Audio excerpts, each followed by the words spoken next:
طيب، بسم الله الرحمن الرحيم. بهذا المجسم راح نوضح انتقال نبينا عليه الصلاة والسلام إلى الرفيق الأعلى، وهي نفسها سلسلة قبل وبعد. وضحنا هنا غرفة السيدة عائشة رضي الله عنها، غرفة نومها مساحة الغرفة 3 في 3 أمتار، وغرفة الجلوس صالة مجلس أو الحوش 3.5 في 4.5 متر.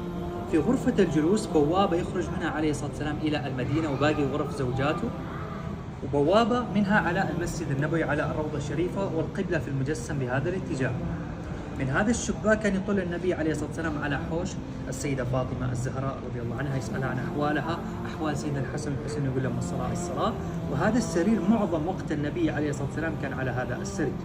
ولما مرض نبينا عليه الصلاة والسلام وهو في بيت السيدة ميمونة بنت الحارث، جمع زوجاته وطلب بهذا الوقت يمرض في بيت السيدة عائشة. ومن شدة مرض النبي عليه الصلاة والسلام لما جابوه وضعوه على هذا السرير كان يغمى عليه، وكان وقتها وقت صلاة العشاء. فلما كان يفوق عليه الصلاة والسلام يسأل السيدة عائشة أصلى الناس؟ كانت تقول بلى ينتظرونك يا رسول الله. فكان يقول صبوا عليه الماء، فكان يتوضأ ينوي للصلاة، يبي يخرج يغمى عليه فيفوق يسألها أصلى الناس؟ كانت تقول بلى ينتظرونك يا رسول الله. فكان يقول صبوا عليه الماء فيتوضأ ينوي للصلاة، يبي يخرج يغمى عليه المرة الأولى الثانية الثالثة. بعدها أرسل أحد الصحابة إلى سيدنا أبي بكر الصديق رضي الله عنه يقيم الصلاة ويصلي. وقام النبي عليه الصلاة والسلام على وقت صلاة الفجر، أبعد الساتر بينهم وبين بين حجرة السيدة عائشة والروضة الشريفة، وشاف الصحابة وهم يصلوا. فيقول سيدنا أنس بن مالك رضي الله عنه كدنا أن نفتن في صلاتنا من شدة الفرح إنه النبي عليه الصلاة والسلام طاب. فرجع النبي عليه الصلاة والسلام، وقبل ما يرجع شاف هذا الشيء، شاف الفرح في عيونهم، حتى أشر لهم اثبتوا أتموا صلاتكم. ورجع النبي عليه الصلاة والسلام. وعلى وقت الضحى فاق النبي عليه الصلاة والسلام وسأل السيدة عائشة ما هذا الصوت؟ قالت صوت الناس يبكون عليك يخافون عليك. فقام النبي عليه الصلاة والسلام وخرج للروضة الشريفة وصعد على المنبر 3 درجات. صعد الدرجة الأول، الثاني ما قدر يصعد الثالث، جلس مكان وجمع المسلمين وقال أيها الناس إن عبدا من عباد الله خيره الله ما بين الدنيا وما عند الله سبحانه وتعالى، فاختار هذا العبد ما عند الله سبحانه وتعالى. سكتوا جميع الصحابة إلا سيدنا أبي بكر الصديق رضي الله عنه، صار يبكي يقول فديناك بأنفسنا، فديناك بأبنائنا، فديناك بأموالنا.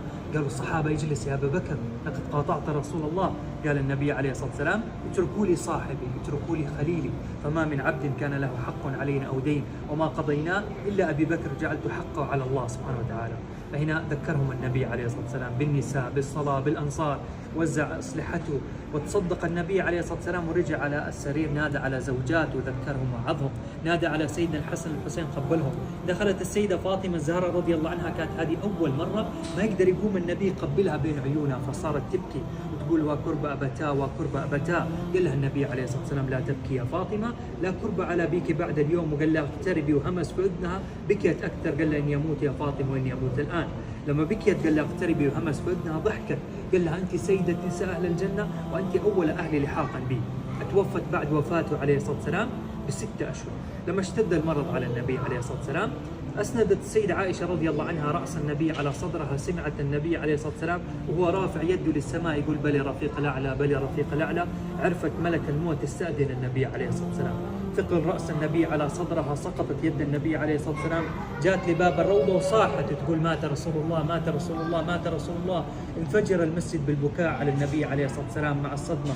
سقط على الأرض سيدنا علي بن أبي طالب رضي الله عنه وهو يبكي، سيدنا عثمان بن عفان رضي الله عنه مع الصدمة لفترة ما كان يقدر يتكلم، سيدنا عمر بن الخطاب رضي الله عنه أخرج سيف وقال من قال أنه مات سوف أقطع رأسه. ما كان موجود سيدنا أبي بكر الصديق رضي الله عنه، ولما وصل مسك نفسه أمام الناس حتى وصل للنبي عليه الصلاة والسلام، حضن النبي، صار يبكي يقول وصاحبا وخليلا وحبيبا ونبيا. فقبل النبي عليه الصلاة والسلام بين عيونه وقال له طبت حيا وطبت ميتا.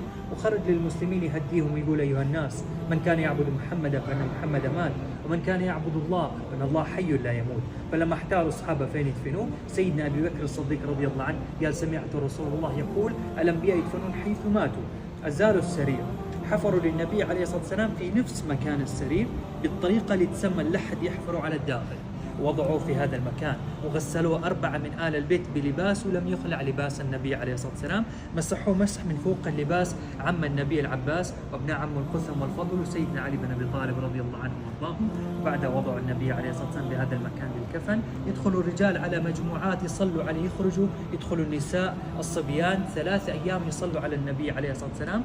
بعدها وضعوه بالقبر على الكتف الأيمن وجهه على القبلة. فكانت السيدة فاطمة الزهراء من الشباك تراقب، كانت تبكي وتقول لسيدنا أنس بن مالك رضي الله عنه: كيف طابت قلوبكم أن تحثوا التراب على قبر نبيكم. ما عرف يرد عليها سيدنا أنس بن مالك، صار يبكي معها.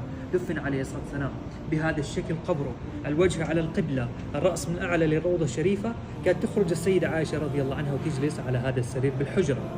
لما توفي سيدنا أبي بكر الصديق رضي الله عنه، طلب قبل وفاته يدفن عند كتف النبي عليه الصلاة والسلام حتى ليس التشابه بين القبرين، فأخروا سيدنا أبي بكر الصديق رضي الله عنه لكتف النبي عليه الصلاة والسلام. القبر الثالث السيدة عائشة رضي الله عنها خصصت المكان لها جنب زوجها وأبوها. استأذن منها سيدنا عمر بن الخطاب رضي الله عنه، أذنت له، فطلب سيدنا عمر بن الخطاب من ابنه عبد الله إنه لما طعن سيدنا عمر بن الخطاب وهو على فراش الموت، طلب من عبد الله بن عمر بن الخطاب انه يدق على السيده عائشه الباب ويقول لها: استاذنك عمر ولا تقل لها الخليفه او امير المؤمنين حتى لا تستحي.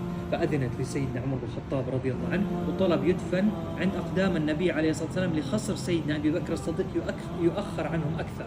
اول ما دفن سيدنا عمر بن الخطاب رضي الله عنه، جاءت السيده عائشه غير انها وضعت هذا الساتر الاسود، صارت تخرج من غرفتها تجلس على هذا السرير بحجابها استحياء منه حتى هو مدفون في قبره، كانت تجلس في بيتها بحجاب.